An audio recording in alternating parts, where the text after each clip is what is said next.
अभिनेता सिद्धार्थ चांदेकरचा अभिनय प्रेक्षकांना खूप आवडतो. अनेक मालिका आणि सिनेमांमध्ये त्याने आपल्या अभिनयाची जादू दाखवली. झिम्मामधील त्याच्या भूमिकेचं सगळीकडेच कौतुक झालं. मात्र आता सिद्धार्थने अवॉर्ड शो बद्दलचं त्याचं स्पष्ट मत मांडलंय. कॉकटेल स्टुडिओज या युट्यूब चॅनेलला दिलेल्या मुलाखतीत सिद्धार्थला अवॉर्ड्स विकले जातात का असा प्रश्न विचारण्यात आला होता. यावेळी आपल्याकडे तरी मला नाही वाटत की पुरस्कार विकले जात असतील.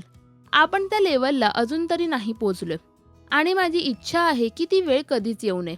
अवॉर्ड्स विकले जात नाहीत पण पक्षपात केला जातो हे मला नक्की माहितीये. जर तुम्ही संबंधित सोहळ्यात फेवरेट असाल तर तुम्ही काय काम केलंय हे पाहिलं जात नाही. अलीकडच्या काळात पुरस्कार सोहळ्याचं स्वरूप काही अंशी हुकलेलं आहे आणि ही गोष्ट आता प्रेक्षकांसह कलाकारांना सुद्धा माहितीये. याआधी जे अवॉर्ड्स फंक्शन व्हायचे ते कार्यक्रम खूपच भारी असायचे. टीव्ही समोर बसून असे सोहळे आपण स्वतः पाहायचो किंवा नॉमिनेशन जाहीर झाल्यावर आपल्या मनात उत्सुकता निर्माण व्हायची. पण आता ती उत्सुकता नाहीशी झाली. प्रेक्षकांना माहिती असतं की हा फेवरेट आहे म्हणजे त्याला किंवा तिला पुरस्कार देणार. पुरस्कार सोहळ्यांमधला सरप्राईज एलिमेंट आता गेलाय असा खुलासा सिद्धार्थने केलाय. तसेच अगदी परीक्षक सुद्धा ते कोणाचे तरी आवडते आहेत म्हणून निवडले जातात.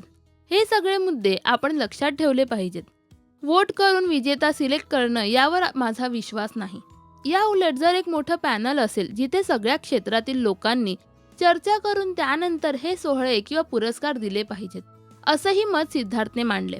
सिद्धार्थचा कोणता चित्रपट तुम्हाला सर्वात जास्त आवडतो हे आम्हाला कमेंट्समध्ये नक्की सांगा. मराठी सिनेविश्वातील बातम्या, अपडेट्स आणि गॉसिपसाठी सबस्क्राईब करा राजश्री मराठी.